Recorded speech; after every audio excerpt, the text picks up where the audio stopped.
ఆంధ్రప్రదేశ్ రవాణా శాఖలో పెను మార్పులు తీసుకువస్తూ కూటమి ప్రభుత్వం వాహనదారులకు భారీ ఊరటనిచ్చే వార్తను అందించింది. ఇకపై కొత్త వాహనం కొనుగోలు చేసిన 24 గంటల్లోనే రిజిస్ట్రేషన్ ప్రక్రియను పూర్తి చేయాలని మంత్రి మండిపల్లి రాంప్రసాద్ రెడ్డి అధికారులను ఆదేశించారు. ముఖ్యమంత్రి చంద్రబాబు ఆదేశాల మేరకు ప్రజలకు వేగవంతమైన పారదర్శకమైన సేవలను అందించడమే లక్ష్యంగా ఈ నిర్ణయం తీసుకున్నట్లు ఆయన వెల్లడించారు.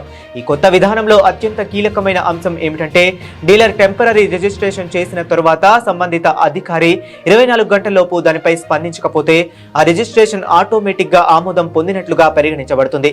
సెలవు దినాల్లో కూడా ఆన్లైన్ ద్వారా రిజిస్ట్రేషన్ ప్రక్రియ నిరంతరాయంగా కొనసాగుతుందని మంత్రి స్పష్టం చేశారు.